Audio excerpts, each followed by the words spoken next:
شاید در یادش باشد سالهای 92 91 92 من سردبیر هفته‌نامه هفتگنج بودم. متأسفانه در اون که واقعه‌های رنگینی اون سالها شروع شد و همه چیزها برباد رفتند و نشریه‌ها هم از چاپ بازداشته شدند. امکاناتی چاپ کردن نبود. بنابراین من بیکار ماندم به قولی. چون کسب اولی من معلم زبان انگلیسی بود. من خواستم برای خود کار یابم. بنابراین من برای جستجوی کار به سفارتخانه آمریکا رفتم. خوشبختانه و مرا آنها به کار پذیرفتند. و نصیب بود است که 17.5 سال شما گفتید از ماه می سال 1993 تا قریب سپتامبر 2010 من در آنجا فعالیت داشتم.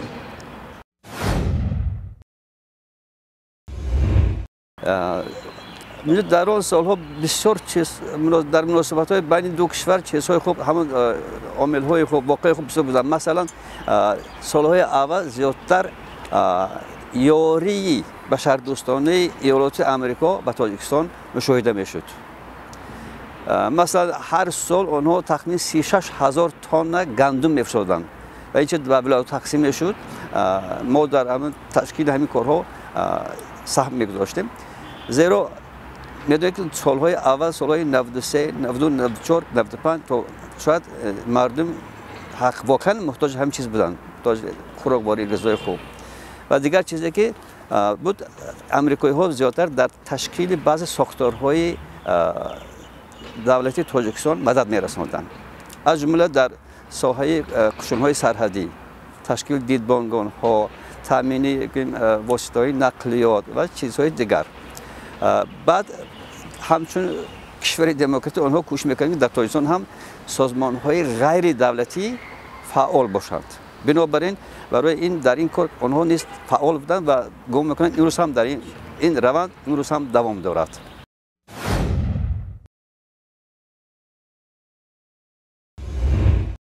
یکی از دشواری اساس همین بود که من همچون معلم زبان انگلیسی بودم لیکن داننده خوبی زبان انگلیسی نبودم. من بعضی وقت همین سردار صحبت میکرد من نمیفهمیدم. حتی یادم بس بار معاون سفیر جناب ادموند مکفیلنس به من یک سپارش داد، گفت فهمیدی؟ من گفتم فهمیدم. بعد گفت تکرار کن من چی گفتم؟ من گفتم در یادم نیست. این یک سبب شد. یعنی که حتی بعضی کلمه ها رو نمیدونستم، حقیقتا عذاب میکشیدم. چون امریکا یعنی سرعت سخنرانیشون بسیار تیز است. اونا برای اونا فهمیدن یک 4-5 سال من دشواری کشیدم. یعنی دشواری زبانی بود. دشواری زبانی بود.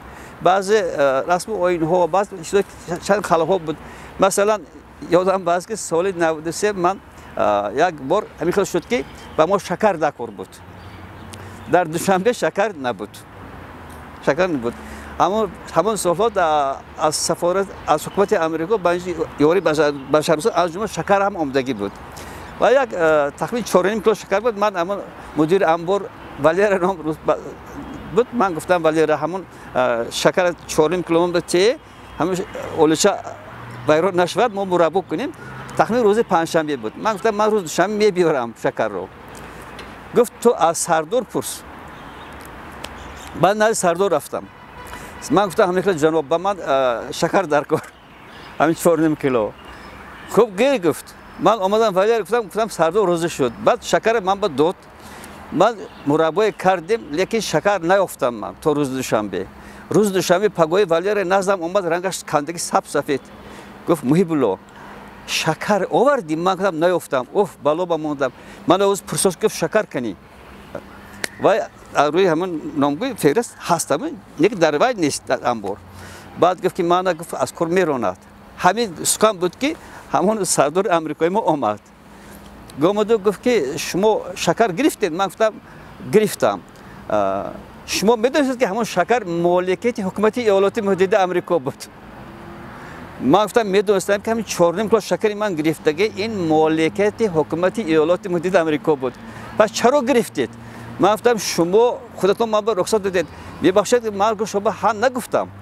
این یک باز هم اشاره به سوال اول تو بود که درباره دشواری زبان گفتم که این هم یک هم دشواری زبان من واقعا هم نفهمیدم من فهمیدم اگر شما میدونید که دیپلمات ها زبان نه ندارند اونا همون نه هم با هم استفاده میکنند بعد من با گیم حجره کاری خودش برد با از هم سوال تکو کرد من بسیار اسباب سخت من گفتم اگر حاضر یک سخن دیگه حاضر کم یک حکارت میکنه مرامده میروم من رنگم کند بیدم کمتر لرزیده شدم سونی من گفتم شما مرا دزدگو میکنید سونی گفت نه من شما رو دزدگو نمیکنم خب به همین کار آرام شد یعنی یک کار بود همین قدر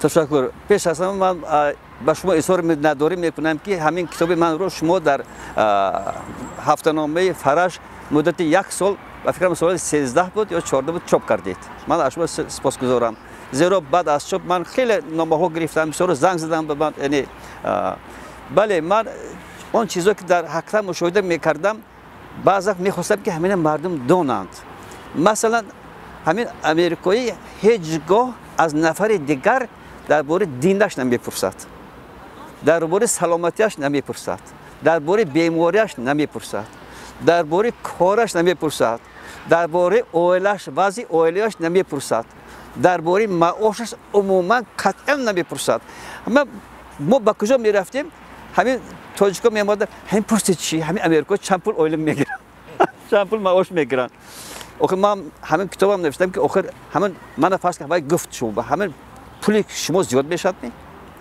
اصلا پرسیدن معاش من فکر میکنم که نه تنها برای امریکایی برای تاجیک هم این کاری بد است پرسیدن معاش من میدونم مردم از سادگی از راستی از درست میپرسند لیکن این چیز عموما در کار نیست بعد دویم چیزی که بسیار میپرسند زنشون حیوان نه مشاهده عجیب من همین که واقعا دیپلمات ها اکثرشون زن نمیگرفتن بسیارشون زن گرفتن اولا من حیران میشدم من فرض کنید معاونی که من به کار گرفته بود جناب ادون مکویلمز از 50 گذشتگی بود زن نداشت حاضرم زن ندارد و دیگر معاونی که برید هنسون بود او هم تو حاضر 65 برفت یا 67 برفت زن ندارد زن بعد من وایساسته به خلاصه آمدم که واقعا هم حیات دیپلماتی بسیار حیات مشکل است شما یک کشور دیگر میرید تا با اون رسم و آیین مطابق میشوید این وقت در کار است و نه هر یک زن امریکایی آمده فرض در تاجیکستان افغانستان آمده همراه شوهرش کار کند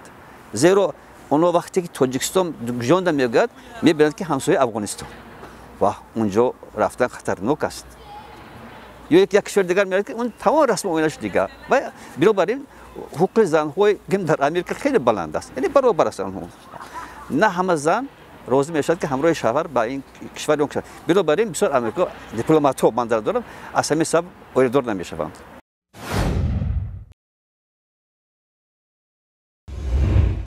من برای گرفتن گرانت مراجعت کردم و دو بار گرانت هم گرفتیم برای نشریه بچگانه گرفتیم برای چاپ افسانه های انگلیسی یعنی امریکایی چاپ کردیم بعد دیگر سه بار که من که بیکار بودم من میخواستم که ترجمه کنم چون من می‌دونستم که سفارت بعضی برای ترجمه‌ها میگفت چون من داننده خوبی انگلیسی تاجیکی هستم انگلیسی روسی نه انگلیسی تاجیکی هستم بعضی وقت همین چیزایی که من برای ترجمه میکردم یعنی آنها به من میدادن من ترجمه میکردم دیگر یگان مناسبت نیست وقتی که من سرمهر نشریه نگاه بودم در جشنشون کدام جشنشون بود برای دعوت کردن رفتم همراه مردم تقریبا سال 2015 بود حتی من کتاب بود تقدیمم کردم به سفیر همونجا دیگر یگان رابطه نداریم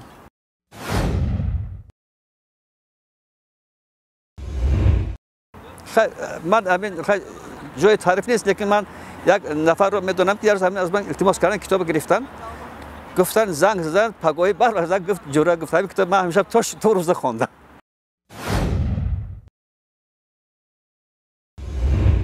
نه کوشش نکردم چون که من گواه میکنم البته ممکن شاید برای امریکایی هم بعضی چیزایی که من دیدم برای اونها عجیب باشد لیکن اون یک پیش از همه مبلغ در کار است دویم ترجمه خوب در کار است بنابراین این کار کمتر دشوار است از جهت مولوی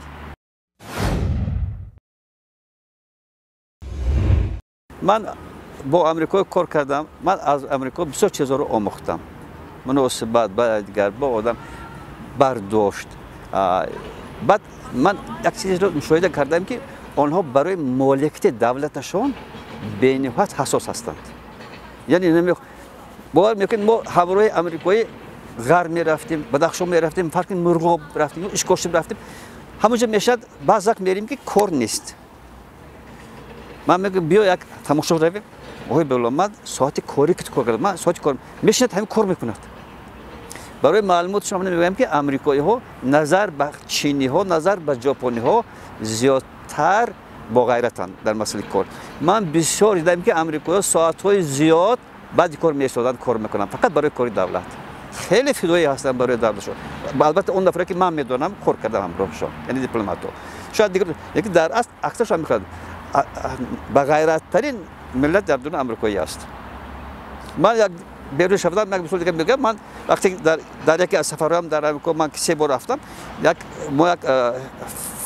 فیلم یعنی خودجگی دیکونگیم توجیک اودیکرگیم 2 نفر زن و شوهر کار میکنن 700 هکتار زمین دارد 2 نفر اونها جواره مکه میکنن سویا نمیدونم توجیک نمیدونم چی میشه بعد شولی من گفتم شما چه خود دارید در وقتی که فاصله داریم مثل که ما در وقتی پخشچینی جمع میکنیم آدم باید دعوت میکنیم اونم کارگر کرایه جمع میکردن ما گفت همین زن و شوهر در یک سال $200,000 فایده صف داریم تابستان کار میکنن زمستان با تخم پروری به مشغول میشود کارکنش هست تخمی شغلی جدا میکنن نغزش میفروشد یا که یک فیرمی بردوک پروری رفتیم یک گپ عجیب گفت میگه که من آثار گفت 38 لیتر شیر میگیرم لیکن یک روز بینم یک گاو دندونش شکست دندون گاو شکست است بعد میگم من همون گاو برای کشتار دادم کشتم برای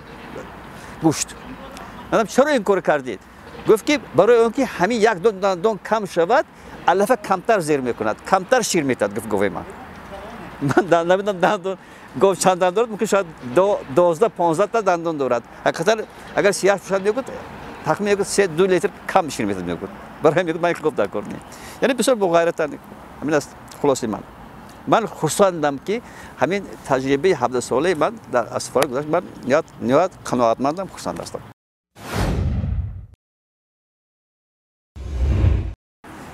همین آمریکایی ها ما رو خیلی احترام میگذاشتن همیشه ما رو گوش میکردن یگان بار سخنتون نمیبرد و حتی ما وقتی که خطا میکردیم در تلفظ یا اون کلمه در ترجمه یا اون کلمه فقط میگفت که ما این رو این طور میگوییم نمیگفت که تو خطا کردی ببینید برای ما این رو این طور میگوییم و لیکن واقعا بعضش بود که همین رسم آیین نمیدونست من پیشکی میگفتم که التماس وقتی خانه میدارایی پافتار رو کش چون که در آمریکا در خانه حتی بالا جاگم هم بعضا طفل نمیکشن پافتار نمیکشن پافتارشون نمیکشن بنابر همین یا اینکه من وقتی که واقعا میشه پیشکی اگر توجه بابا میگفتن من میگفتم که التماس همین از اویلاش نپرسید از ایناش نپرسید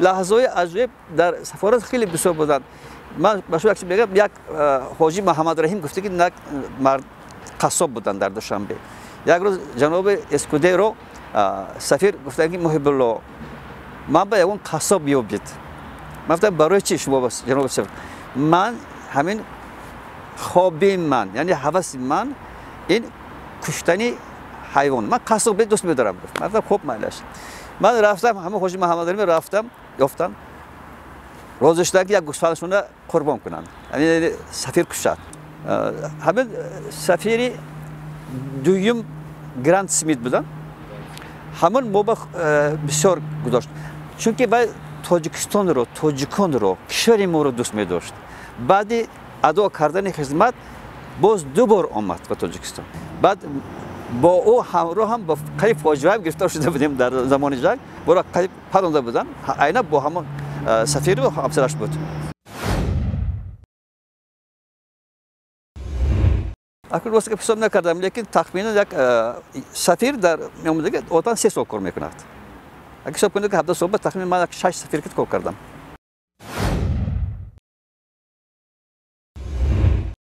ها من راست میگم که من با یک وزیر کار خارجی هم کاتب دولتی کاندالیزا رئیس آمدگی بود من خودم ترجمانی کرده بودم. امنا شدم به هست. همین در مفتاد آمدگی بود. یکی بینید که با حرمت حاکم رسمی ما دینی ما پیش از آمدنش به من سفیر جگزد گفت که محب الله اگر کاتب دولتی می آید همون باید در مسجد برای چه لباس پوشیدن شده کار ما برای او لباس سیاه من گفتم باید تا اینجا پوشیده باشد اونجا پوشیده باشد اینجا پوشیده باشد عیناً همین مثل یک مسلمان زن در همین رفته با رئیس شورای علما وقت صحبت کرده بود با دخترایی که در مدرسه میخواندن همه سالها همون ناز یادم به هست.